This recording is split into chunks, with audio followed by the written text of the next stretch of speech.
అండి summer season అయితే వచ్చింది. సమ్మర్ సీజన్ వచ్చేసిందంటే మ్యాంగోస్ కూడా వచ్చేసినాయి కదా.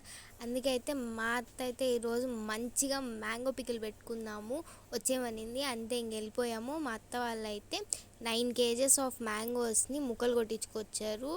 అండ్ అవి కొట్టించుకొచ్చాక తర్వాత వచ్చేసి దానికి జీడి తీసి నీట్గా అయితే తుడిచారనమాట. తర్వాత వచ్చేసి వెల్లుల్లిపాయలకి మేము పొట్టు తీసేసి వెల్లుల్లిపాయలన్నీ పక్కకు పెట్టేసుకున్నాము. తర్వాత అయితే కల్లుప్పుని మిక్సీ పట్టుకున్నాం. వెల్లుల్లిపాయలని సగం వెల్లుల్లిపాయలను వచ్చేసి కచ్చాబిచ్చాగా అయితే మిక్సీ పట్టాము, సగం వెల్లుల్లిని వచ్చేసి అలానే వదిలేసామన్నమాట.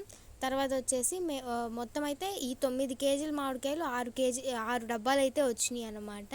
మేము మూడు సపరేట్ డబ్బాల కింద అయితే తీసుకున్నాము. ఫస్ట్ 3 డబ్బాలకు వచ్చేసి ఆ డబ్బాతో 3 డబ్బాలు అయితే మ్యాంగో పీసెస్ని అయితే కొలిచాము కదా, దానికి హాఫ్ అయితే ఉప్పు అయితే తీసుకున్నాం. హాఫ్ డబ్బా ఉప్పు, హాఫ్ డబ్బా కారం అయితే తీసుకున్నాము. మీకు కొంచెం స్పైసీగా కావాలంటే మీరు ఇంకా ఆ స్పైస్ లెవెల్స్ని మీరు బ్యాలెన్స్ చేసుకోండి. తర్వాత వచ్చేసి మామూలుగా ఒలిచిన వెల్లుల్లిపాయలు వేసాం. తర్వాత వెల్లుల్లిపాయని కచ్చాపిచ్చాగా దంచుకున్నది కూడా అయితే వేసామన్నమాట. తర్వాత వచ్చేసి ఆవు పిండి అయితే 1/4 అయితే తీసుకున్నాము. కొంచెము ఒక చిన్న గుప్పెడు మెంతిపిండి కూడా అయితే తీసుకున్నాము. ఎందుకంటే సపరేట్గా మెంతులు కూడా యాడ్ చేసుకుంటున్నాము. మెంతిపిండి కూడా ఎక్కువ వేయకూడదు. నేనైతే నీట్గా అన్ని కొలతలు అయితే చెప్తున్నాను మామూలుగా.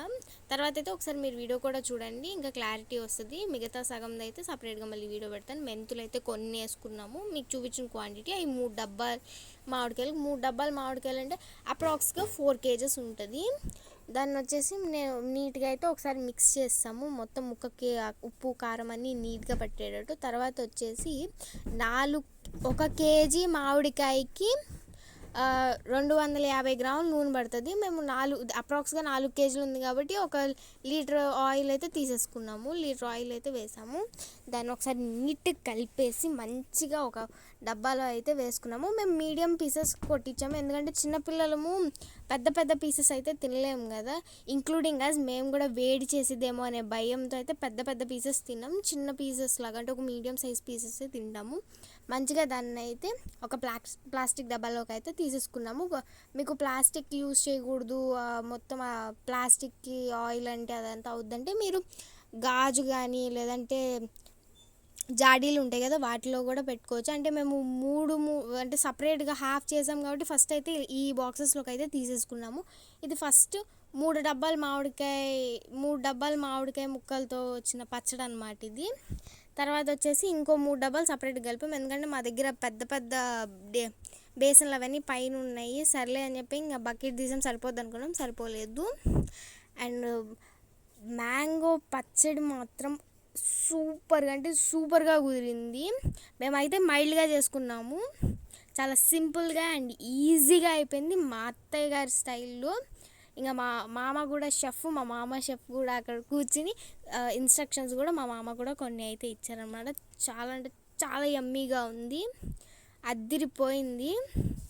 వెల్లుల్లిపాయలు అనేవి మేము పెద్ద పాయలు ఈజీగా ఒక 10 to 12 అయితే తీసుకున్నాము. మీకు అన్నీ ఒకసారి నేనైతే ఇక్కడ స్క్రీన్ మీద కూడా యాడ్ చేస్తున్నాను కదా. అవి మేము తీసుకున్న కొలతలు చాలా ఈజీగా అయిపోద్ది. మామిడికాయ పచ్చడి చాలా టేస్టీగా కూడా ఉంటుంది. కంపల్సరీగా మీరైతే మామిడికాయ పచ్చడి ఎక్కువ రోజులు ఉండాలి, వీటికైతే ఫ్రిడ్జ్లో కూడా మీరు స్టోర్ చేసుకోవాల్సిన అవసరం లేదు. 1 year ఖచ్చితంగా ఉంటుంది. శనగ నూనె ఈ కొలతలతో అయితే మీరు మామిడికాయ పచ్చడి చేసుకుంటే చాలా అంటే చాలా యమ్మీగా ఉంది. మీరు కూడా ట్రై చేసి నా కమెంట్ సెక్షన్లో చెప్పండి ఎలా ఉందో.